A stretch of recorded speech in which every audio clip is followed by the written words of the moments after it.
Hello, everyone. It's a pleasure to be here. Thank you, Chris, for that kind introduction.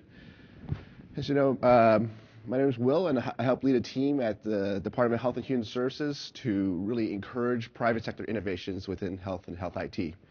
And it's a pleasure to be at this conference because it brings together so many different stakeholders from across the ecosystem. It's really a cross-section of daily life for myself and my team.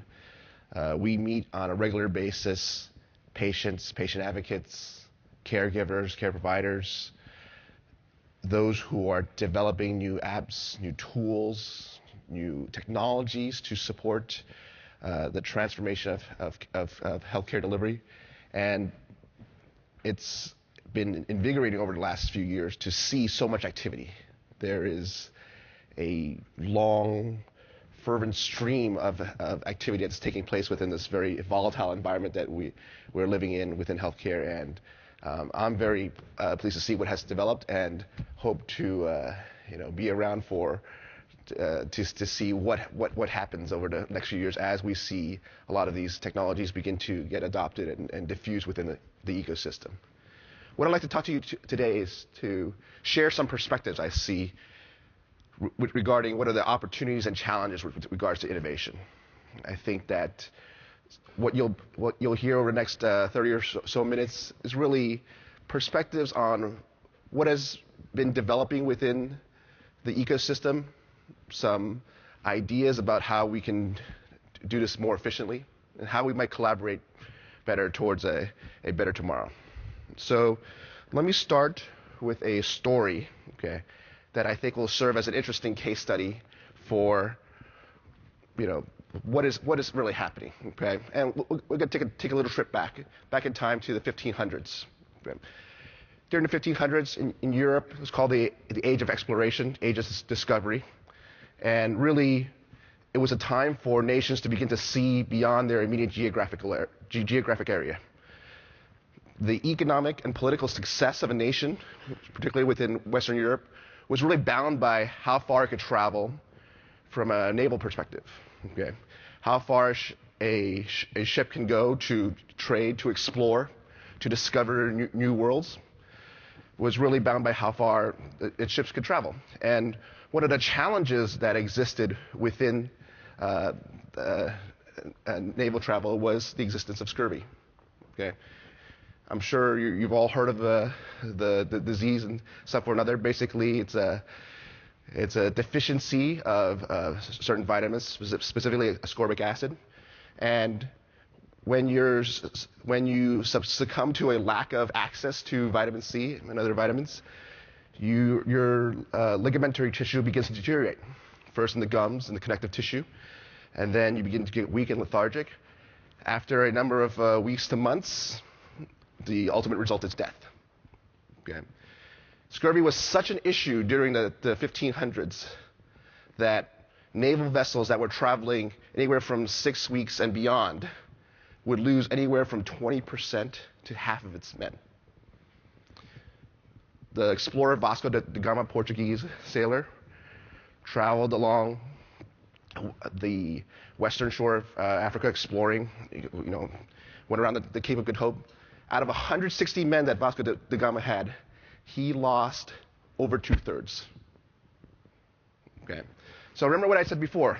The economic and political success of nations was bound by how far they can go from a naval perspective. And you could not go very far when your sailors begin to deteriorate and ultimately die from access to vitamin C. Well, this wasn't known at the time, of course, but people began to get an idea of what was causing this disease and what ultimately could benefit from it. It was a disease that was known since the time of Hippocrates. Okay, so 400 years BC, it was one that afflicted nations, and it was one that had to be overcome if nations were to be successful and had to travel far. So let's see what the timeline for health innovation was in terms of scurvy. Okay. First major development, 1600. I love this story. James Lancaster, British captain. He was formerly a privateer. Anybody know what a privateer is? Okay. That's right. Gold star to you. Okay. State-sanctioned pirate. Basically, he was a professional pirate. Okay. Captain James Lancaster was a captain of a ship called the Red Dragon. It's a great story. You can't make this up. Okay. The Red Dragon formerly was named, had an alternate name, the Scourge of Malice. And it sailed along the Spanish Main, Florida, Caribbean, Gulf of Mexico, raiding Spanish towns and assets out of ships and relieving them of their bounty.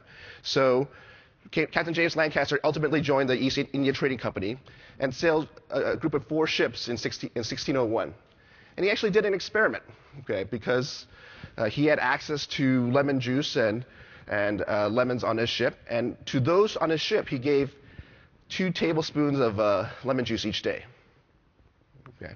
And over the course of 2 to 3 months, the 4 ships of Mr. Lancaster's crew began to experience scurvy, as was natural. But there were no incidents of scurvy on his ship.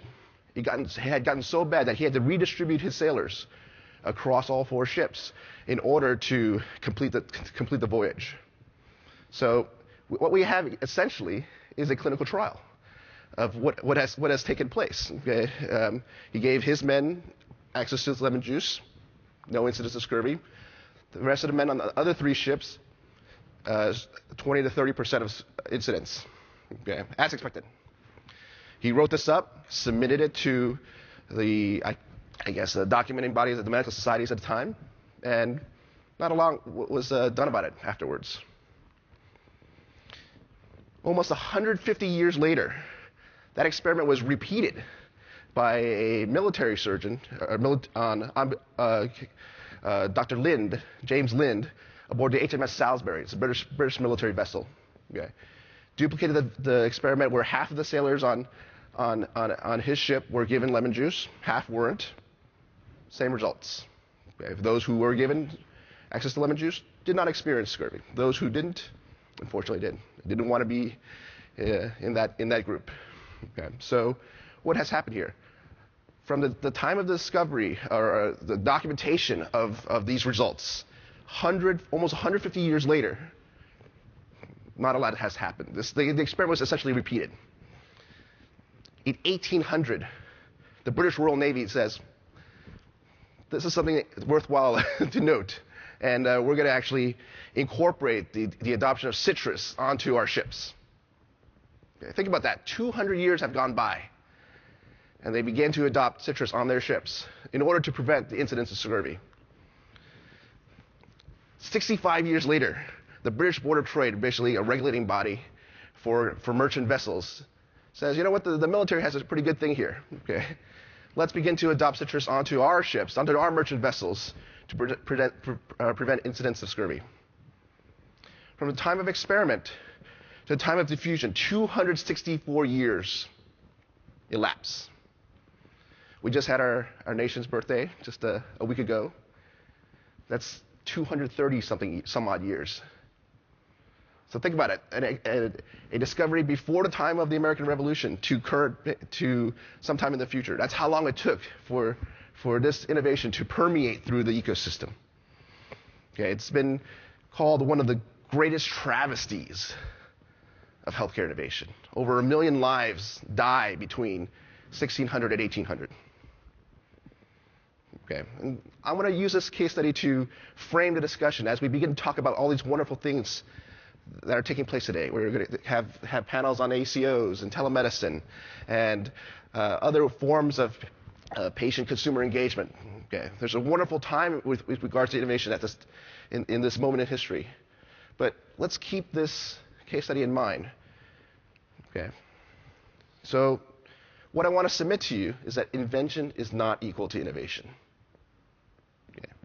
Innovation is measured by the value that ultimately is derived from both the adoption and widespread diffusion of technology, of what will actually benefit care.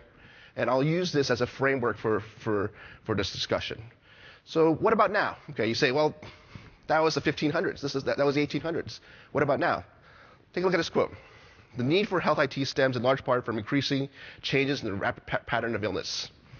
Emphasis here is on the importance of developing rapidly as possible, the quality of care and decreasing the cost of medical care. Now, this was a quote from an advisory panel that was given to a U.S. president. Let's do a quick poll now, okay? By a show of hands, what time do you think this quote originated? For those of you who think 2000, please raise your hand. 1990. 1980. Okay. 1973. Okay. Okay. The answer, 1963. This is a President's Council on Science and Technology. We actually have an office that was derived, that has been set up in the White House as a result of commissions like these to study science and technology. It was advice given to President Kennedy. Now think about that for a second. How much time has elapsed since this quote that's equally true now, okay, was made to current time? I think this will present a framework. Well, why is this? Why is this that takes place? And let's contrast that with other technologies that have been developed, adopted, and diffused through the system. Some of these are obsolete over the last 30 years. Very few of these are healthcare specific. But I think that for those of you in the audience, you've probably touched on each of these technologies in one form or another, or your life is affected by it. Okay. The challenge for those of you in the room who are innovating and those who are adopting innovation is how do you reconcile the development of technology, okay, with the pace of adoption and diffusion within healthcare. Healthcare is a very specific market. It's specific sensitivities to risk. It is a very diverse set of stakeholders that affect the adoption of innovation. Okay. So I'm going to share some thoughts about what is actually taking place within the ecosystem, how we have begun to recognize this challenge, and how we're trying to overcome it. Okay.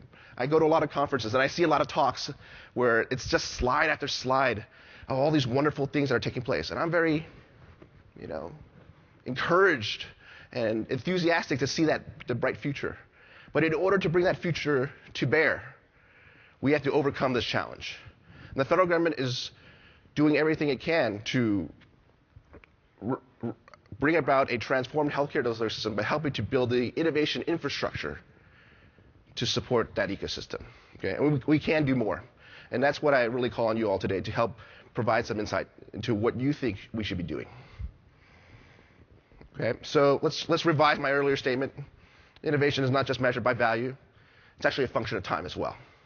Okay? So what is actually happening within the ecosystem?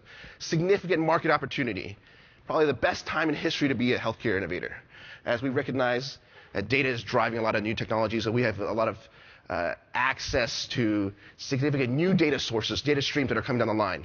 Innovation is taking hold as new business models are taking place. The federal government is incentivizing the alignment of business models with the adoption of new technologies as we move to a quality-based system, as opposed to a transaction-based system. In a system where you're incentivizing volume, where you're incentivizing transactions on a one-off basis, okay, it's hard to focus on quality as the ultimate end. If you incentivize transactions and volume, you're going to get volume. If you incentivize quality as the end point, you're going to get quality. But the latter requires a technology infrastructure, and I think that's what a lot of you in the room are working on today. Policy and market forces are aligning to be strong drivers of demand for innovation. Okay. It's never a better time to be an innovator in healthcare. This is a thesis that we share within the department. As a result of high tech and the Affordable Care Act, we've begun to drive significant development. First, in the incentivizing of the adoption of the achievement of meaningful use of certified health IT, as well as the incentivizing of the ultimate drivers of innovation consumption, which is changing care delivery and incentivizing new care models. Okay, clinical demands, the administrative data deluge that is taking place, and reimbursement all play into this. And what we see is significant development towards that end, and I think the ACO panel that is taking place today is a good example of what's taking place within the ecosystem. So there are strong implications for the stakeholders that are involved in this. And I think this is one of the most important slides within my presentation. It really harkens back to that scurvy case study. Many stakeholders, those who adopt, those who develop, those who support innovation, are not organizationally, strategically, and culturally adapted to adopt and acquire new innovations methodically. The amount of work that you put into getting an organization up and running in one technology does not necessarily mean that the road will be that much easier the second go around or the third go around. Okay? There are very nuanced pathways to adoption, and sometimes the lack of a clear defined pathway presents significant challenges to those who are ultimately trying to work towards that ultimate end. Remember what I said about scurvy? The economic and political success of a nation was dependent on this. You had aligned factors, you had cheap technology, and still it took 200-something years to permeate throughout the ecosystem. Okay? We see a diverse set of stakeholders within healthcare. We see a lack of existing infrastructure to evaluate, to bring aboard, to actually study those who are, at least not efficiently. Okay? I think that we all agree that we can and we must do better. And there are significant gaps between how the innovator perceives the technology, one of multiple iterations, one of constant refinement, of redevelopment, and how the consumer of innovation might perceive it. It has to be set. It has to be studied. It has to be a long timeline. So consider these challenges as we go forth, and think about what your organization is doing with respect to this, and how you might change your strategy, or at least modify your strategy to better, I guess, adapt within this ecosystem. So I've talked about innovation as a whole. I really haven't defined it. Okay. For those within the department, it really boils down to one ultimate vision. Okay. Encouraging innovations that will be required to enhance health and well-being for all Americans. That really is the ultimate goal. Okay. We don't try to pick winners and losers, at least not as our focus within our strategies with regard to technology. It's really in pursuit of what we call the triple aim: better care, better health, and ultimately lower costs through continuous quality improvement. And that is the guiding principle for how we fund grants, how we fund contracts, how we develop policies around new technologies. Because ultimately we are stewards of the nation's health, and we believe that there has to be a very clear understanding of what our ultimate goal is. So towards that end, for innovators, what are we doing? In broad strokes, supporting market alignment with existing programs and policies. As we develop incentives to encourage changes in care delivery, as we are developing policies around certification of technologies and trying to promote the ecosystem, we have the innovator in mind. Okay, it doesn't mean it's perfectly aligned. Okay, as we have as sometimes we have competing goals, but we are trying to encourage and catalyze a movement within this ecosystem, and we recognize that the care models that we're supporting, the policies that we're supporting, don't necessarily mean the technologies exist today. And that's something very important to recognize, and I'll touch on that later on. Okay, it means getting access to data. We recently had an event called Health Data Palooza, where we're releasing hundreds and hundreds of data sets that the taxpayers have already paid for, and helping them to get access to that data. We're developing new policies towards patient access to their own clinical records and the ability to direct access of those records to third-party sources. That will create an incredible new market for how that data is analyzed, how it's consumed, and how it's interpreted. We're trying to develop infrastructure for new technologies by dint of new standards development. Okay, but more importantly, how that data that I talked about is transferred and communicated and analyzed. Okay, and exchanged between different organizations. And finally, the development of standards. We have a standards and interoperability framework to give more clarity to those who are developing within the ecosystem, so that those who are innovating, especially in categories such as mobile health, okay, and you might have seen a significant development in recent weeks around mobile health standards development at the FDA, to give more, I guess, clarity, reduce the risk, increase the transparency with regards to innovation. Okay. And I'll touch on very specific programs we're helping innovators in just a few moments. For adopters, incentivizing and facilitating the development of compelling pathways for existing stakeholders. Now, what does that mean? Well, it means as we begin to incentivize development, what are our priorities with regards to the AAA, to care transformation? Being very explicit with regards to the quality measures that we prioritize, okay, and other aspects of care delivery that will give, I guess, beacons, milestones to those who are innovating, both developing and consuming.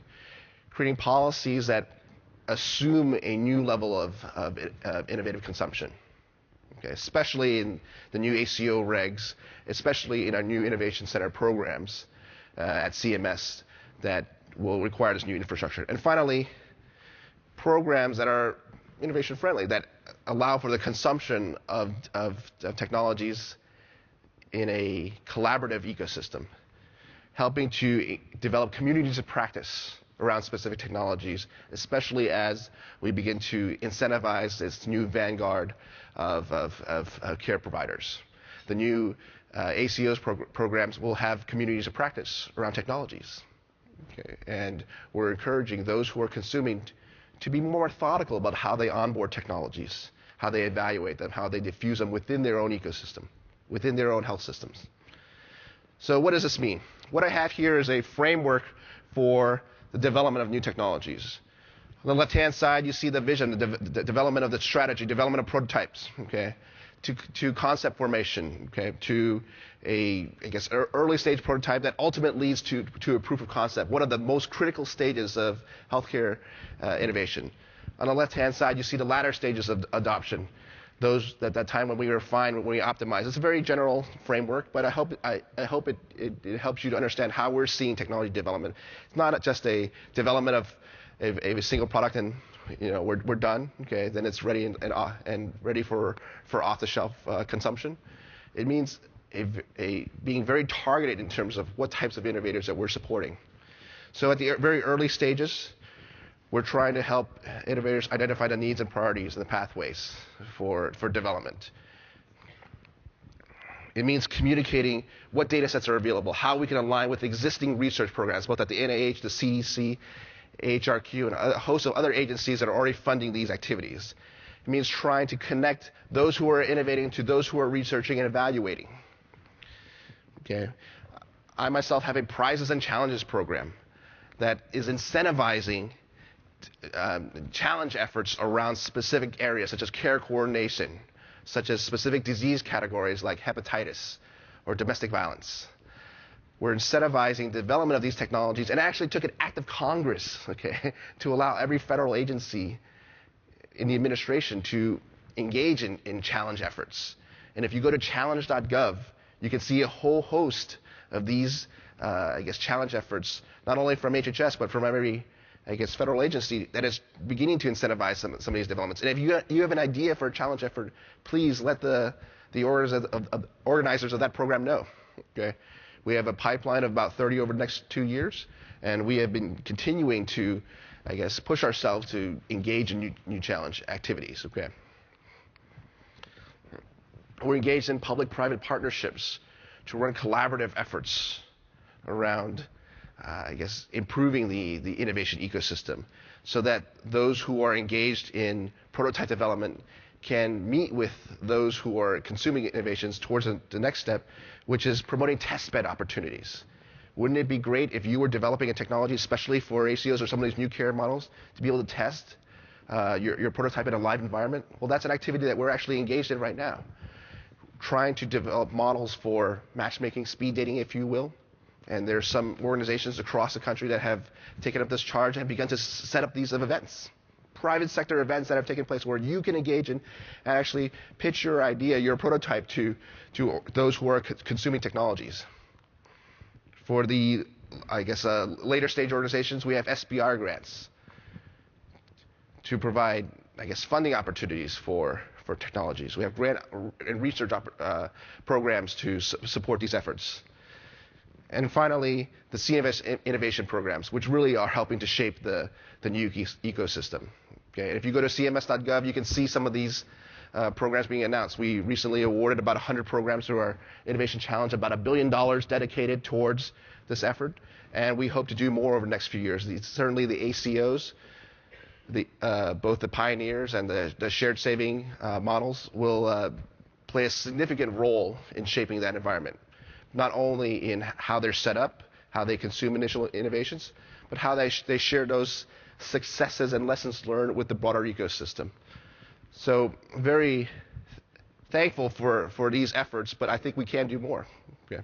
And I encourage each of you to reach out to me either afterwards or contact me via email to tell me what we can do on a broad basis to support these efforts. Okay? So I've gone through a litany of these federal programs that currently exist. Certainly a representation of just some of what our agency is doing, and other groups within the federal government are trying to do more. Okay? In the broader sense, what is your organization trying to do to, I guess, strategically engage with this environment? Okay. If you're a care delivery organization, how do you consume technologies? Is there an office that specifically deals with the risk and evaluation of new technologies? Or is it a very unclear pathway to adoption? Now think about that for a moment. Okay. I think that the beauty of this meeting, this event, is that it brings together so many different stakeholders, and that's really what's required in order to be successful. Okay. Why are we doing this? Because we can influence the magnitude, the timing, and the velocity of development. I have no doubt that if the federal government weren't involved in many of these programs, innovation would take place within the ecosystem. I really do. Okay, I don't overemphasize our role within that environment, but we can help influence how quickly that environment takes place, how quickly that development timeline is, and how long that diffusion timeline is. We can support the efficient deployment of very limited resources, as we have a very limited window for change. Okay? Those of you who are developing technologies and engage in startups don't have the luxury of a 10-year timeline. You have to show success in the next quarter, in the next year, or that's it. Okay? And you don't get another bite at the apple. Okay? So we're doing everything we can to really support the early stage innovator, those who are engaged in emerging markets, and we hope to influence the efficient deployment of resources as much as possible. Okay? The pressure to innovate will come from a variety of sources, the least of which is changes in policy. The need for better resource allocation is a need that has been around for quite some time now. Okay? And I have here a list of other pressures that those in the environment, those in the care delivery space are currently facing. Okay? And it really dovetails to my overall thesis that it's never been a better time, okay, in history to be an innovator in healthcare. I have an example here of the different payment reforms that we're supporting in a larger sense. Patient-centered medical homes, accountable care organizations, ACOs, bundled payments, readmission reduction programs. The infrastructure to support these programs does not currently exist nationwide on a broad basis.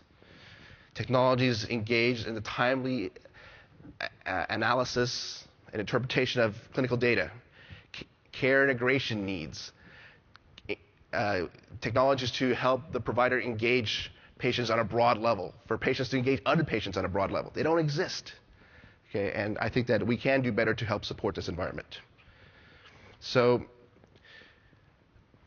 I used to start my talks with, I guess, a litany of challenges that are currently taking place within the ecosystem. And I think we're well aware. I think that those of you who are familiar with the space probably little tired of listening through all the challenges and understanding what you're doing, but I think it bears repeating. We have an aging U.S. population. We have a rising prevalence of chronic disease and real costs that are being affected both on the care delivery side as well as the population coverage side. And we can do better as a nation to innovate our way out of these challenges or to overcome these challenges. Okay, it's never been more critical to our country's health and long-term financial security to innovate. So I think that ultimately we'll all come together to rise to the challenge to overcome some of these problems, but it must be done in a collaborative sense that will include the federal government, but other stakeholders as well, local communities, investors, those who are supporting development, and those who will ultimately help us innovate to a better future. So thank you all, okay, and I'll take some time to answer some questions. Thank you.